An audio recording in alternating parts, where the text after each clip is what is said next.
cầu sân cho retire ta tu kan cầu sân này kan mình ta và anh xin là abang ko na te le chat lai kun sung sung ma ko ta na ai se so na le abang ko na te ba nu kin si ma hian ni lo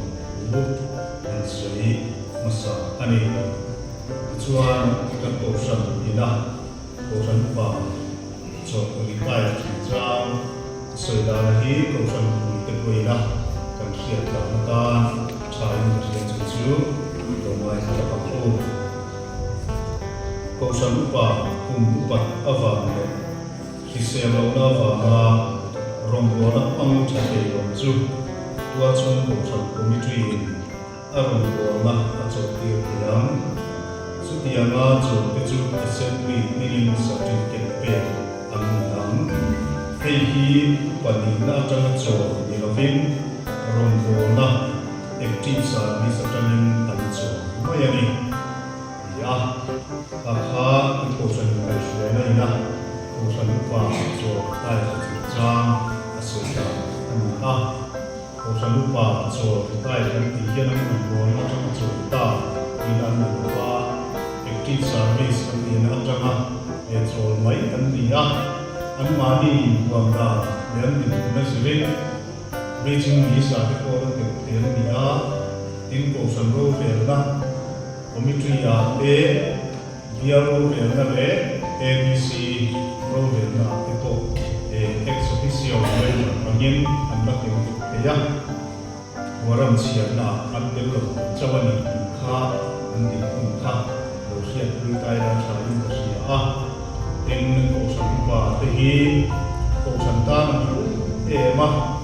kan pathian po yung ko sa iba tehi man at tesima ni amay subayan ng bola abangin pinsin ko yung parte may ila at yama ang sablay kung sumte o santa ng mga tutin mun pinagpufuay kengle ang kenga certificate ya kung kaya ang tehi ko sa tutin kan no kuya kan so tehi an wali pinsin yan ang ila sa siya soi ang terle ani chuan ang pagpanda kuwadian assembly na siya kan certificate siya bagi usulay din kanila tama so kan tujuan friend ko takin din siya saka friend kanila nga cuma pala chuan kan tujuan usul dia dia nga wa kan meje friend chu pagbubuan sintila in mani au sunno rin sen sama pagtin se ila sampa tin pomba wal ni ko ni wa sai se ko ta in ko ta wa pa kan ra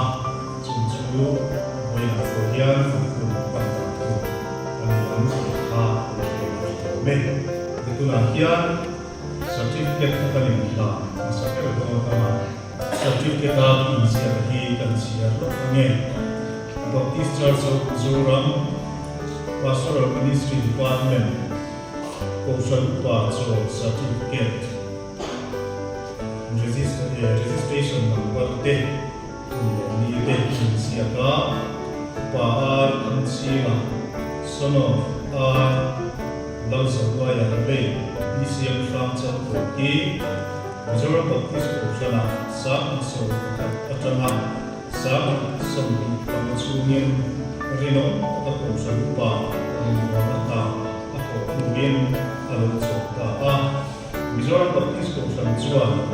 alon ko ng mga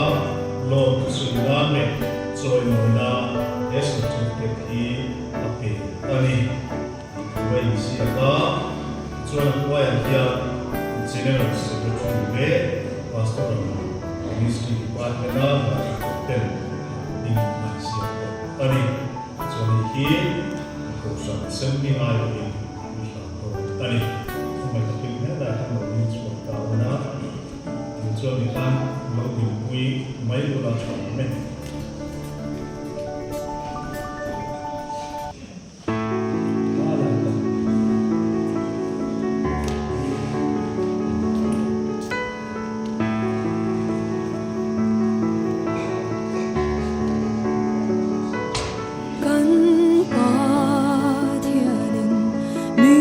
xoài dèo chim chú chú chia in cả lom em cả thiếu tí dùng cả tí à bia à mà cụ tin mình xoài dèo chim mình xoài dèo chim mình xoài dèo chim à mà cụ tin mình xoài dèo chim à suy tu fel ta đi ta du à mà cụ tin mình xoài dèo chim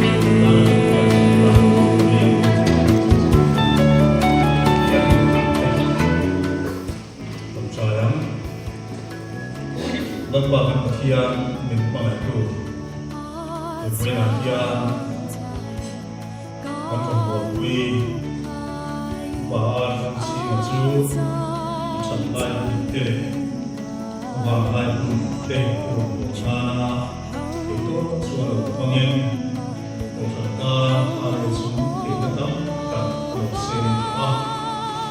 John với là kia lần ba kan orang Makin ramai sesuatu Kofantana atau nasum kita kian lalu bukan dia kita lalu bukan saya cuan hidup cuan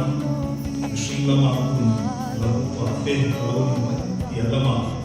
rasa usul mungkin lalu kian kemarin bukan angin bukan itu Kofantana bukan Orang tak banyak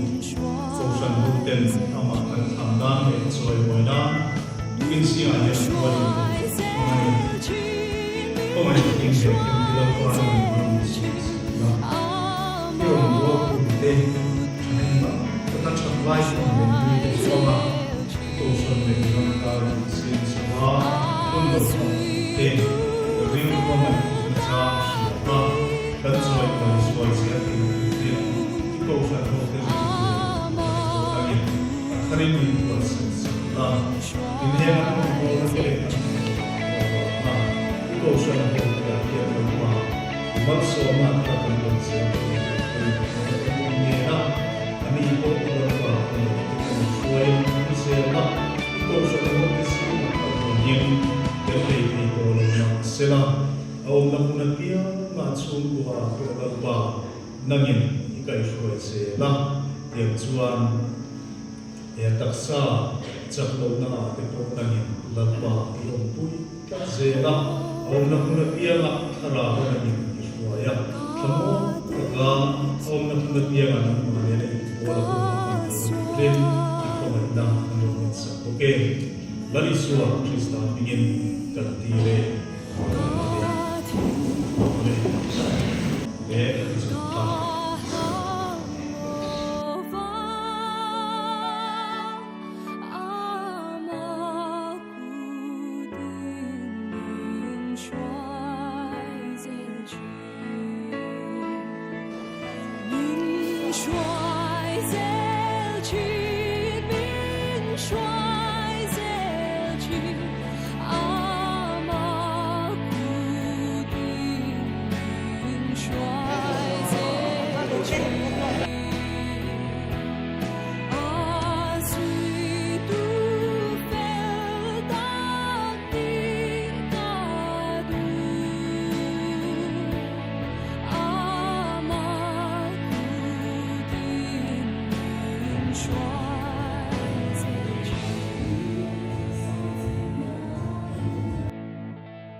Masih aduda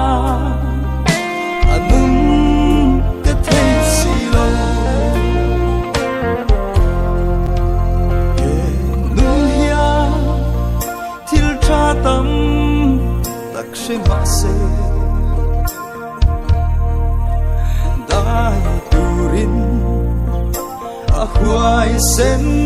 si lâu